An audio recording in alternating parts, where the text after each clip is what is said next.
तो रूस से डील करना चाहता था, मैं तो रूस से सस्ता तेल लेना चाहता था, मैं तो रूस से सस्ता गेहूं लेना चाहता था, मैं तो सस्ता बहुत पोजीशन टाइट है पाकिस्तान की, तो पाकिस्तानियों ने खुद ही पैसा भेजना बंद कर दिया। वो पाकिस्तानी जो बाहर अपना पैसा लगा रहे हैं, खिलाफ वर्जी है। तो भारत ने बोला यार एक बात बताओ, पहली बात तो ये है कि अग्रीमेंट में ऐसा कुछ नहीं लिखा कि हम अमेरिका के साथ एक्सरसाइज नहीं कर सकते। बेटा एक बात बताओ, तुम्हारे जो अब्बू हैं, यानी कि एक तो मैं अब्बू हूं तुम्हारे छोटे अब्बू, मैं बड़ा अब्बू हूं, छोटे अब्बू चाहे। जय हिंद दोस्तों, मैं हूं मेजर गौरवारी और आप देख रहे हैं तो चाणक्य डायलॉग्स। इस वीडियो को लाइक करिए, हमारे चैनल को सब्सक्राइब करिए और दोस्तों बेल आइकन दबाना तो बिल्कुल भी मत भूलिएगा। अच्छा, ऐसा है, काफी लोगों ने पूछा ये नाक में क्या हो गया, चोट लग गई? नहीं, चोट जनरल बाजवा को लगी, हमारी तो फुंसी आई है थोड़ी सी दोस्तों। लेकिन पूछने के लिए बहुत बहुत धन्यवाद, आपके प्यार का बहुत बहुत धन्यवाद। मैं कोशिश करता हूं कभी कभी कि मैं बैठूं और कुछ कुछ आपके जो कमेंट्स हैं उनका जवाब दूं जो आप लोग यूट्यूब पे देते हैं, लेकिन मैं कर नहीं पाता और मुझे लगता है कि इसके लिए भी मुझे समय निकालना पड़ेगा। मैं अगले वीडियो की या अगले किसी काम की रिसर्च में लग जाता हूँ। मैं कोशिश करता हूँ कि रिसर्च ज़्यादा करूँ और हमें हेल्प भी करते हैं लोग रिसर्च में, और लेकिन मैं कोशिश करूँगा। मुझे फीडबैक मिला है कि साहब you must respond to people, क्योंकि अगर लोग आपके वीडियो में इंटरेस्ट ले रहे हैं तो आपको भी उनके कमेंट्स में थोड़ा बहुत इंटरेस्ट लेना चाहिए। तो मैं कोशिश करूँगा, सबका नहीं लेकिन कुछ कुछ मैं ज़रूर कोशिश करूँगा दोस्तों कि मैं जवाब दूँ आपके कमेंट्स का। खैर, पाकिस्तानी पहुँच गए रूस मांगने। देखो यार, एक तो होता है ना कि बंदा अपने यार दोस्तों से मांग रहा है, एक फ्लाइट पकड़ के जा रहा है मांगने के लिए। स्टाइल समझ रहे हैं आप? समझ रहे हैं स्टाइल? फ्लाइट पकड़ के गया मांगने के लिए। 30 से लेकर 40% हमें ऑयल का डिस्काउंट चाहिए, यानी कि तेल, कच्चा तेल जो खरीदेगा रूस से पाकिस्तान, उसमें हमें चाहिए 30 से 40% डिस्काउंट। रूस ने दरवाजा दिखा दिया, वो चलो यहां से निकलो, यहां से निकलो, छुट्टे नहीं भैया, आगे बढ़ो। रूस ने इनको रफा दफा कर दिया। इनका चक्कर क्या है मैं आपको बताता हूं। इमरान खान डे वन से, जब से इसको प्रधानमंत्री की कुर्सी से निकाला है, ये डे वन से गाना गा रहा है। डे वन से गाना गा रहा है। ये क्या है इसका गाना कि साहब मैं तो रूस से डील करना चाहता था, मैं तो रूस से सस्ता तेल लेना चाहता था, मैं तो रूस से सस्ता गेहूं लेना चाहता था, मैं तो सस्ता एनर्जी कोल लेना चाहता था, लेकिन अमेरिकनों ने साजिश कर दी, लेकिन शहबाज शरीफ ने साजिश कर दी। अच्छा, ये साजिश तो पाकिस्तानियों को कुछ भी बोलो, साजिश तो वो बिल्कुल खुश हो जाते हैं, उनका फेवरेट वर्ड ही साजिश है। अब हुआ ये कि रूसियों ने मना कर दिया कि तुम्हें हम क्यों डिस्काउंट दें। कह रहा पहले से हमारा तेल सब बुक हो रखा है, हमारे पास कोई तेल वेल नहीं है तुम्हें देने के लिए, भागो यहां से। ये लोग गए क्यों रूस से तेल मांगने के लिए, मैं आपको बताता हूं। क्या मांगने की जगह और कम हो गई थी कि रूस चले गए इतनी ठंड में? नहीं दोस्तों, चक्कर यह है कि क्योंकि इमरान खान ने बोला था कि वो रूस से तेल लेगा सस्ता, इसलिए शहबाज शरीफ की अब नाक पे बात बनाई। जैसे मेरे नाक पे फुंसी बनाई, शहबाज शरीफ की नाक पे तेल की बात बनाई कि भाई मुझे तो लेना ही लेना है, मुझे तो किसी तरीके से चाहिए ये तेल। दुनिया को प्रूफ करने के लिए शहबाज शरीफ को आपको लगता है फर्क पड़ता है? पाकिस्तानी 1000 रुपए लीटर तेल खरीदे उसको फर्क पड़ता है? अरबपति आदमी है, उसको कोई फर्क नहीं पड़ता। लेकिन हां, इमरान खान ने भी झूठ बोला। इमरान खान ने भी जबरदस्त झूठ बोला कि मैं तेल लेने, तुम्हें देगा कौन तेल? यार पहले तुम ये बात बताओ।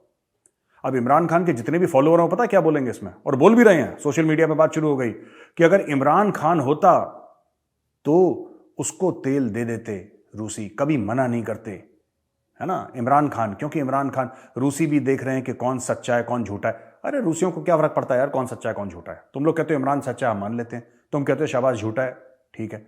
चक्कर कैश का है। जब इमरान खान प्रधानमंत्री था तुम तब भी फुक रहे थे, तुम आज भी फुक रहे हो। तो यार फुकरों को कोई देता नहीं है। देखो, ये जब सऊदी अरब से तेल मांगते थे ना पाकिस्तानी, तो कहते थे हम तुम्हें एक काम करेंगे, हम तुम्हें ना आज हम तुमसे तेल लेंगे और 3 साल के बाद पैसा देंगे, जिसको डेफर्ड पेमेंट कहा जाता है। आज तेल दो, 3 साल के बाद पैसा लो। और 3 साल के बाद क्या, भाईजान जरा 8-10 महीने 12 महीने और बढ़ा दो यार, अभी पैसा नहीं है हमारे पास। ऐसे तो दुनिया से तेल लेते हैं। और ये कहना, ये हिमाकत देखिए, हिम्मत देखिए इनकी इतनी बड़ी कि हमें वही कंडीशंस पे तेल दो जिस पे भारत को मिलता है। यार ये कौन सा ड्रामा है? भारत का ट्रेड रूस के साथ चल रहा है 75 साल से। आप लोगों ने तो रूस की पीठ पे खंजर उतारा था 79 और 89 के बीच में, 1979 1989 के बीच में CIA से पाकिस्तान ने पैसे लेके रूस की पीठ में खंजर चुराता था अफगानिस्तान में। चलो वो पुरानी बात है, भूल जाते हैं। जैसे पाकिस्तानी ना जेब काटेंगे और जब उनको थाने ले जाओ तो बोलेंगे अरे साहब वो तो पुरानी बात है, 2 घंटे पहले जेब काटी थी, अभी थोड़ा ना काटी है। तो ये स्टोरी है दोस्तों उनको तेल नहीं मिला। उसने बोला बाद में फिर आप डिप्लोमेटिक चैनल्स के थ्रू आप आना, फिर हम देख लेंगे। इनको चाहिए उसी रेट पे जिस पे भारत को मिलता है। अरे भारत कैश देता है यार, रूपी रूबल की ट्रेड है, हमारे और रूस के बीच में रूपी रूबल की ट्रेड है। हर चीज में भारत के साथ कंपैरिजन। हम एक साथ आजाद हुए थे, ये स्टोरी सुनाते हैं, आजाद तो हम हुए थे, तुम्हारा तो मुल्क बना था, लेकिन हर चीज में भारत के साथ कंपैरिजन। हर चीज में हम कहां खड़े हैं, तुम कहां खड़े, यही करते रहते हैं पूरा। जब भी आप इनका यूट्यूब देखो तो हर समय एक ही गाना गाते हैं कि भारत क्यों आगे निकल गया। भारत सिर्फ इसलिए आगे नहीं निकला क्योंकि भारत बहुत बड़ा मार्केट है, भारत इसलिए क्योंकि हम लोग ईमानदार भी हैं। हमारे नेता, हमारे लीडर्स तुम्हारे लीडर्स से बहुत अच्छे हैं, खैर हमें कंपेयर भी नहीं करना चाहिए। तो बहुत फर्क है, इखलाक में फर्क है, इल्म में फर्क है, ठीक है, नियत में फर्क है। सिर्फ नहीं कि भारत बहुत बड़ा मार्केट है, मार्केट तो है ही बड़ा, लेकिन मार्केट बड़ा कैसे बना। पाकिस्तानी जब मार्केट बोलते हैं ना तो उसमें 4-5 ई लगा के बोलते हैं, ध्यान रखिएगा। जैसा रा में वो 5 ए लगा देते हैं ना, वैसा मार्केट में 4-5 ई लगा के बोलते हैं। खैर एक तो ये है। दूसरी चीज है कि 2022 खत्म होने से पहले इंडिया में जो रेमिटेंसेज आ रहे हैं वो 100 अरब डॉलर के हो जाएंगे। यानी कि इस साल 2022 में जो एनआरआईज थे या पीपल ऑफ इंडियन ओरिजिन थे जो उन्होंने भारत पैसा भेजा, वो 100 अरब डॉलर भेजा है। वहां पे बात अलग हो गई, वहां पे बात अलग हो गई पाकिस्तान में, क्योंकि पाकिस्तानी हर चीज में कंपेयर करते हैं। मैं आपको बताता हूं इसमें इशू क्या है। फिर इसको इमरान खान के चक्कर में कि भाई जो रोशनी डिजिटल अकाउंट खोला था, अब इमरान चला गया, दूसरी हुकूमत चोर है, इसलिए बात चोर वोर की है ही नहीं। ये पाकिस्तानी क्या होता है कि डेली एक दूसरे से झूठ बोलते हैं। ये लोग डेली एक दूसरे से झूठ बोलते हैं कि इमरान खान बहुत बड़ा फन्ने खां था और ये चोर है, डकैत है, शहबाज, इसलिए पाकिस्तानी नहीं भेज रहे। अरे भाई, जिसका बाप है, जिसकी मां है, जिसका खानदान है, उसको तो पैसा भेजेगा ही भेजेगा, उसको तो पैसा भेजेगा ही भेजेगा वो। अगर मेरा कोई बुजुर्ग रिश्तेदार है या मेरे पेरेंट्स हैं, कोई पाकिस्तान में रह रहा है और मैं लंदन में रह रहा हूं क्योंकि शहबाज शरीफ प्राइम मिनिस्टर बन गया, तो क्या मैं अपने रिश्तेदारों से, अपने माँ बाप से मुंह मोड़ लूंगा? क्या बकवास कर रहे हो? चक्कर मैं आपको बताता हूं क्या है। बात यह है कि अमेरिका में इंटरेस्ट रेट जो 1.5 या 2% हुआ करते थे वो बढ़ गए, डबल हो गए, 2.5 गुना हो गए। तो जो पाकिस्तानी क्यों भेज रहे थे? इसलिए नहीं कि अपने मुल्क से बड़ी मोहब्बत करते हैं और इमरान खान बड़ा हैंडसम है, ना ना ना ना, वो इसलिए भेज रहे थे क्योंकि पाकिस्तान ने बोला कि अगर तुम डॉलर भेजोगे हम तुम्हें इसमें 7% ब्याज देंगे। बहरहाल इस्लाम की नजर में ब्याज जो है वो हराम है, लेकिन पाकिस्तान ब्याज लेता भी और ब्याज देता भी है, ठीक है। ये पता नहीं कैसा इस्लामी मुल्क है, लेकिन इस्लाम में हराम बोला गया है ब्याज को। और जो ब्याज लेता और देता है उसकी एक ही जगह है, दोजख, जहां पे उसको हंटर पड़ेंगे, जहन्नम में, ठीक है। एनीवे, अब क्या हुआ कि ये लोग भेज रहे थे 7% की लालच में, पाकिस्तानियों ने यहां पे पैसा डाल दिया। अमेरिका ने 4.5-5% कर दिया अपना ब्याज, जो पहले नीचे था 1.5-2%। तो उन्होंने बोला यार एक बात बताओ, चलो 1-2% हमें कम ब्याज मिले, लेकिन अमेरिका में कम से कम हमारे पैसे सेफ तो हैं। पाकिस्तान में पैसे डालेगा कौन यार? आज डूबा, कल डूबा, डिफॉल्ट की कागार पे खड़ा हुआ है, लुट गए, पिट गए, बर्बाद हो गए। यही तो स्टोरी हर समय पाकिस्तान से डेली के डेली। और इनके बड़े बड़े लीडर बोलते हैं, ऐसा नहीं कि कोई सड़क चलता आदमी मुझ जैसा जो आम आदमी है, कॉमन मैन है मुझ जैसा, ऐसा कोई बंदा नहीं बोलता। सारे इनके बड़े बड़े लीडर जो हैं, जो सबसे बड़ी पॉलिटिकल पार्टी के, वो जी लुट गए, जी बर्बाद हो गए, जेब कट गई, खाने को नहीं है, जहर खाने को पैसे नहीं है। इनके प्राइम मिनिस्टर ऐसी बातें करते हैं। तो जब इनके प्राइम मिनिस्टर ने भी बोल दिया जहर खाने को पैसे नहीं और हम डिफॉल्ट की कागार पे खड़े हुए हैं, कोई कहता है हम डिफॉल्ट कर चुके हैं ऑलरेडी, पर आर्टिफिशियली इसको प्रॉप अप कर रखा है पाकिस्तानी इकोनॉमी को। कई जितने मुंह उतनी बातें, मुझे नहीं पता क्या सच है, लेकिन हां बहुत पोजीशन टाइट है पाकिस्तान की। तो पाकिस्तानियों ने खुद ही पैसा भेजना बंद कर दिया। वो पाकिस्तानी जो बाहर अपना पैसा लगा रहे हैं, क्योंकि interest rates have come up in the world. So this is something that Pakistani, वो हर चीज को ना प्रोपेगेंडा, पाकिस्तान में साजिश, प्रोपेगेंडा, इसी पे पूरा मुल्क बन रहा है। एक I think murder of history किताब है के अजीज, आप वो किताब पढ़िएगा। मैं I think it is the murder of history by के अजीज, अगर मैं गलत नहीं बोल रहा हूं तो। मैं चाहता हूं कि एडिटर साहब वो किताब को ढूंढ के लगाएं इधर, तो हमें पता लगेगा कि क्या है, कैसा है। आप इसके बारे में पढ़िएगा, तब आपको पता लगेगा किस तरीके से पाकिस्तानियों ने लगातार अपने लोगों को झूठ बोला, झूठ बोला, झूठ बोल बोल के हर चीज में। अभी क्या झूठ बोल रहे हैं कि बाहर के विदेशी पाकिस्तानी इसलिए पैसा नहीं भेज रहे क्योंकि इमरान खान अब नहीं है, उस पर भरोसा था, इस पर भरोसा तोड़ना है। फिर झूठ, सब झूठ, इनका पूरा मुल्क झूठ पे मबनी है। कि हिंदू और मुसलमान एक साथ नहीं रह सकते, टू नेशन थ्योरी, इसलिए हर कदम पे झूठ बोलते हैं। जिसकी पैदाइश झूठ पे हो वो तो झूठ बोलेगा ही बोलेगा, ठीक है। इनको कायदे आजम ने, मोहम्मद अली जिन्ना जो इनका है, उसने झूठ बोला टू नेशन थ्योरी के हवाले से। फिर अल्लामा इकबाल ने इनको झूठ बोला, ठीक है। एक ही सफ में खड़े हो गए दोनों महमूद अयाज, ना कोई बंदा रहा ना कोई बंदा ना, ये झूठ, सब फ्रॉड, सब फ्रॉड। और उस फ्रॉड को विश्वास करके ये लोग आगे बढ़ते चले गए कि साहब यही सच है। इसीलिए गर्क में पड़े हैं, इसीलिए गड्ढे में पड़े हैं पाकिस्तानी, क्योंकि एक दूसरे से झूठ बोलते हैं, सच बोलते ही नहीं कभी। एनीवे दोस्तों, इनको बाद में कोसेंगे, नेक्स्ट पॉइंट पे चलते हैं। अच्छा, आजम स्वाति जो था ना, जिसने वो, मैंने ट्वीट भी करा था इसका, और जिसने अपने आर्मी चीफ को बड़ी गाली शाली दे दी थी, आउटगोइंग आर्मी चीफ को, जनरल बाजवा को। ही called him a bastard and all that, pardon my language, but वो ट्वीट सामने देखिए, वो है, मैंने भी ट्वीट करा था इसके बारे में। तो इसको पकड़ के ले गए। अच्छा, इसको ना पहले भी ले गए थे, तो इसको, इसके कपड़े उतार के इसको नंगा करके मारा था अच्छी तरीके से, आजम स्वाति को। ये 70-75 साल का बंदा है, लेकिन इसको फिर बात समझ में नहीं आई। अब फिर इसको ले गए, इसको हवेली में ले गए पाकिस्तानी। तो ये तो इनविटेशन रेटोरिकल होता है ना, जब आप किसी को बोलते हैं आओ कभी हवेली में, ये तो ऐसे ही बोल देते हैं, डायलॉग है ये। इसने सीरियसली एक्चुअली हवेली चला गया ये, तो बोला होगा आर्मी ने कि आओ कभी हवेली में, इसने बोला जी हुजूर आता हूं अभी, ये हवेली में चला गया। 14 दिन इसको मार पड़ेगी आजम स्वाति को। आजम स्वाति ने जनरल बाजवा को गाली दी। ये सब क्यों कर रहे हैं मैं आपको बताता हूं। बैकग्राउंड है थोड़ा सा, ठीक है, बैकग्राउंड है थोड़ा सा, और इस बैकग्राउंड को समझने की जरूरत है। आजम स्वाति ने क्यों गाली दी? ये इमरान खान ने एक पॉलिटिकल कल्चर शुरू करा पाकिस्तान में कि लोगों की माओं को, बहनों को, बीवियों को, बहुओं को गाली दो। और उसने ये जो अनपढ़ जाहिल जो हैं लड़के वहां पे, क्योंकि एजुकेशन स्टैंडर्ड बहुत खराब है पाकिस्तान में, ठीक है, मैक्सिमम प्लेसमेंट क्या हो गया, अगर बहुत अच्छी प्लेसमेंट किसी की हो गई तो लश्कर जैश ज्वाइन कर ली, इससे ज़्यादा कभी कर नहीं पाते, बेड़ा गर्क के मुल्क का। तो वहां पे सब लोगों को इसी काम पे लगा रखा है कि तुम इतने पैसे लो और तुम इसको गाली दो। तो आजम स्वाति ने भी शुरू कर दिया गाली वाली देना। अच्छा, फौज को गाली दोगे तो कहीं ना कहीं तो जूते पड़ेंगे तुम्हें। जूते अलग अलग साइज के होते हैं पाकिस्तान में, ठीक है ना, कोई रियल जूते होते हैं, कोई पीठ पीछे जूते होते हैं। इमरान खान को जूता पड़ा, उसकी कुर्सी चली गई। आजम स्वाति को जूता ऐसे पड़ा कि उसको नंगा कर दिया, उसको नंगा करके पीटा। अभी फिर उसको नंगा करके पीटेंगे ये लोग। और मैं पाकिस्तानियों से कह रहा हूं, इस बार आजम स्वाति की सॉफ्टवेयर अपडेट मत करना, उसकी हार्डवेयर रिप्लेस कर देना, क्योंकि सॉफ्टवेयर से मानने वाला बंदा नहीं है ये। इसकी हार्डवेयर रिप्लेस करो आजम स्वाति की।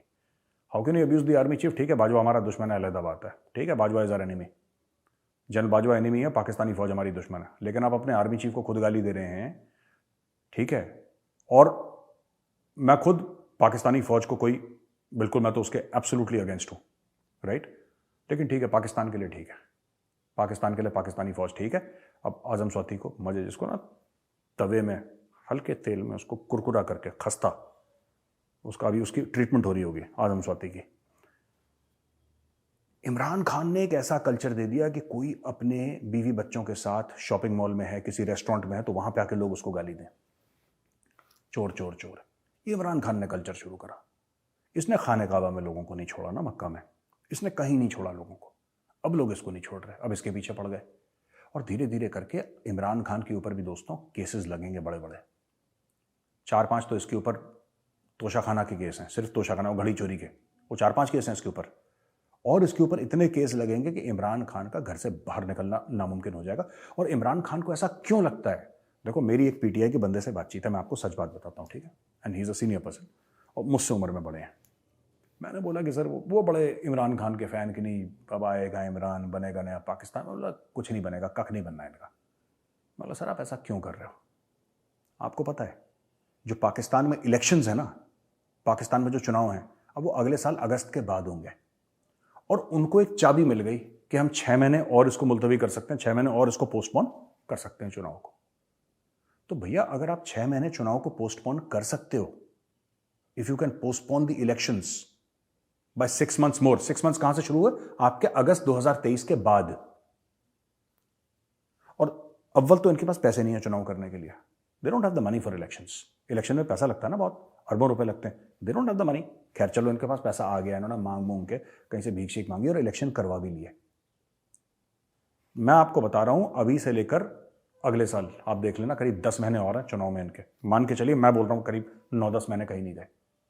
ये इमरान खान को ऐसा करेंगे कि इमरान खान कहीं का नहीं रह जाएगा, और ये जो पूरा डीजे वीजे चलाता है ये सब ना, ये सब गायब हो जाएगा, देख लीजिएगा, मैं बोल रहा हूं। क्योंकि इमरान खान, देखिए इमरान खान अगर मुझसे एडवाइस लेता, मैं इमरान खान को बताता। हिंदी में कहते हैं, मुझे नहीं पता इसका उर्दू में क्या तर्जुमा है या उर्दू में इसका क्या बोलते हैं, इसको ट्रांसलेशन क्या, आई डोंट नो, लेकिन जो हिंदी समझते हैं उनको पता है इमरान खान ने ना अति कर दी। कभी किसी चीज की अति मत करो। जो कमजोर भी है ना आपसे, उसको इतना धक्का मत दो कि मजबूरन आपको धक्का देना उसको, उसके लिए मतलब जान पे बनाए कि अब मुझे धक्का देना वरना मैं मर जाऊंगा। आप इतना मत करो। करो लोगों को जलील अगर आपको करना है, इतना जलील मत करो कि लोगों का हाथ उठने शुरू हो जाए, उनके मुंह खुल जाए। इमरान खान ने इस चीज का ना परहेज नहीं करा, और अब लोग इमरान खान के पीछे पड़ गए हैं। तो ये आजम स्वाति की न्यूज थी, जिसका सॉफ्टवेयर अपडेट हो रहा है और हार्डवेयर रिप्लेस हो रहा है। अब दोस्तों हम आते हैं एक नई खबर पे इसके बाद। अच्छा, इंडिया और यूएस की मिलिट्री एक्सरसाइजेस हो रही हैं लाइन ऑफ एक्चुअल कंट्रोल पे, ठीक है ना, उसके थोड़ा सा पास, मतलब लाइन ऑफ एक्चुअल कंट्रोल पे, आई थिंक उत्तराखंड में हो रही है युद्ध अभ्यास, औली में। अच्छा, औली में बर्फ शरफ गिरती है, स्कीइंग विंग भी होती है वहां पे।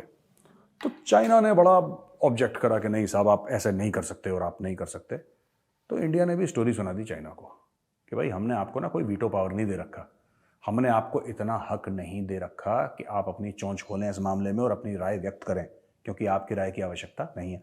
अच्छा, चाइनीज भी कौन सा सीरियसली बोलते हैं, उनको हर चीज में ऑब्जेक्शन करना, ऑब्जेक्ट करते हैं, भारत भी उनको जलील कर देता है, कहानी खत्म हो जाती है। लेकिन बार बार ये अमेरिका क्यों आ रहा है लाइन ऑफ एक्चुअल कंट्रोल के पास? कभी आपने ये सोचा है? खबर आएगी अमेरिका जॉइंट एक्सरसाइज, ये औली है, ये गढ़वाल में, ठीक है ना, उत्तराखंड में। तो कभी कुमाऊं पहुंच जाते हैं ना, मेरा रेजिमेंटल सेंटर वहीं पे रानीखेत में, कभी रानीखेत के आसपास चौबटिया पहुंच जाते हैं, कहीं पहुंच जाते हैं लोग। फिर हाई एल्टीट्यूड में भी पहुंच जाते हैं। हाई एल्टीट्यूड यानी कि 9000 फुट से ऊंचा, 9000 फुट को इंडियन आर्मी हाई एल्टीट्यूड बोलती है। उसके ऊपर तो उसके ऊपर 9, 10, 11, 12, 13, 14, 15 जितने भी ये लोग एक्सरसाइजेस करते हैं कि इतनी ऊंचाई में, इतनी ठंड में किस प्रकार से ये होगा। तो चाइना को लगता है कि क्यों कर रहे हैं, ऐसा नहीं करना चाहिए चाइना को। चाइना कहता है कि ये जो हमारी अग्रीमेंट थी आपके साथ, ये उसकी खिलाफ वर्जी है। तो भारत ने बोला यार एक बात बताओ, पहली बात तो ये है कि अग्रीमेंट में ऐसा कुछ नहीं लिखा कि हम अमेरिका के साथ एक्सरसाइजेस नहीं कर सकते, ठीक है। और दूसरी चीज, तुमने कौन सा मान रख लिया यार अग्रीमेंट का? ये जो तुम लाइन ऑफ एक्चुअल कंट्रोल पे चढ़ दौड़े थे कि हम भारत के अंदर ही घुस जाएंगे, वो तो धन्य हो इंडियन आर्मी का कि इंडियन आर्मी ने मार मार के इनका दुम्बा बनाया। लेकिन ये तो पूरी तैयारी के साथ आए थे कि लाइन ऑफ एक्चुअल कंट्रोल के अंदर ही घुस जाएंगे और लद्दाख को ही ले लेंगे। जो गलवान का मामला हुआ क्या था, ये अंदर घुसने की कोशिश कर रहे थे। वहां पे कर्नल बाबू ने और उनके जो हमारे भाई थे कर्नल बाबू के साथ जो वीरगति को प्राप्त हुए, इन्होंने क्या करा, चाइनीज को मार मार के बिल्कुल सुअर बना दिया था चाइनीज को। दोस्तों, सुअर बना दिया था इनका चाइनीज का। और डर के मारे चाइनीज ने यही नहीं बताया कि कितने लोग मरे। जो पाकिस्तानी बड़े खुश होते हैं ना, गलवान से जाएगा बड़ा, हमें भी हैशटैग चला रहे हैं जो। बेटा एक बात बताओ, तुम्हारे जो अब्बू हैं, यानी कि एक तो मैं अब्बू हूं तुम्हारे छोटे अब्बू, मैं बड़ा अब्बू हूं, छोटे अब्बू चाइना, जरा छोटे अब्बू से पूछना कि जो तुम्हारे लोग मरे थे उसका 1-1.5 साल के बाद नाम क्यों बताया कि चिंग पुंग मर गया, चाऊ चाऊ मर गया, और की चाऊ मर गया, और सिपाही रिंग रोंग मर गया, और हवलदार शिंग शोंग मर गया। ये सब तुमने 1 साल के बाद क्यों बताया, 1.5 साल के बाद क्यों बताया? अब पता लग रहा है जी 50-60 मर गए। झूठ बोलता है ये पाकिस्तान। मैंने बोला था ना पाकिस्तान झूठ बोलता है। इसने अपने छोटे अब्बू से सीखा, क्योंकि अगर बड़े अब्बू से सीखता, बड़ा अब्बू तो सच बोलता है, बड़ा अब्बू बताता है, यानी कि मेजर बोलता कि सच बोलो बेटा। ये छोटे अब्बू की बात से चलते हैं लोग, बड़े अब्बू की बात नहीं मानते। That is why they are in a mess. तो दोस्तों, इंडिया ने चाइना को बोल दिया कि थैंक यू, आपकी आवश्यकता नहीं है, ना हमें आपका कोई ओपिनियन चाहिए। तो अब चाइना ने इसके बाद कुछ नहीं बोला, एक्सरसाइजेस चल रही हैं। आखिरी में मुझे काफी लोगों ने बोला यार वो पता नहीं क्या नाम है उसका, नाम भूल गया, वो इजरायली फिल्म मेकर ने द कश्मीर फाइल्स के ऊपर कुछ बोला है। और मेजर साहब आप इसके ऊपर कमेंट कर देखिए, ये जो चीजें होती हैं मैं इसके ऊपर कमेंट करता नहीं हूं, लेकिन मुझे इतने डीएम आए ना इसके ऊपर, देखो यार इससे कोई फर्क नहीं पड़ता कोई क्या बोलता है, ठीक है, ये मेरी पर्सनल राय है। कश्मीरी पंडितों के ऊपर जो जुल्म ढाए गए, जो मारा गया, जो रेप हुए, जो उनका जेनोसाइड हुआ, ये तो इतिहास है। और ऐसा भी नहीं कि हम कोई 500 साल पुरानी की बात कर रहे हैं, ये तो 1990 की बात है। 1989 से शुरू हुआ था, बट 1990 में मेन जो चीज हुई थी, ये तो अभी की बात है। ओ भाई 30 साल पुरानी बात है। हम ऐसी कौन सी बात बोल रहे हैं जो आप बोलोगे नहीं साहब अभी खोद के हड़प्पा के अंदर खोदना पड़ेगा, मोहनजोदाड़ो के अंदर, तब नीचे हमें जमीन के नीचे गड्ढे के अंदर कोई पुरानी कोई चीज मिलेगी जिससे हमें पता लगेगा कि यहां पे नहीं, अब भी हुआ है ये।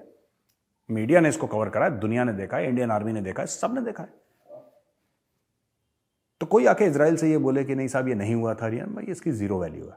ठीक है, जो हमारे पंडित भाइयों बहनों ने फेस करा है वो दुनिया जानती है, हम जानते हैं, और हमें किसी के बाप के सर्टिफिकेट की जरूरत नहीं, पहली चीज। दूसरी चीज, इजरायलियों ने, मेरे काफ़ी इजराइल के दोस्त हैं 2-3, उन्होंने मुझे मैसेज भी भेजा और बोला कि मेजर साहब we are very this thing, major we are very sorry for it. आप लोग देखिए, आप लोग माफ़ी मत मांगिए, ठीक है।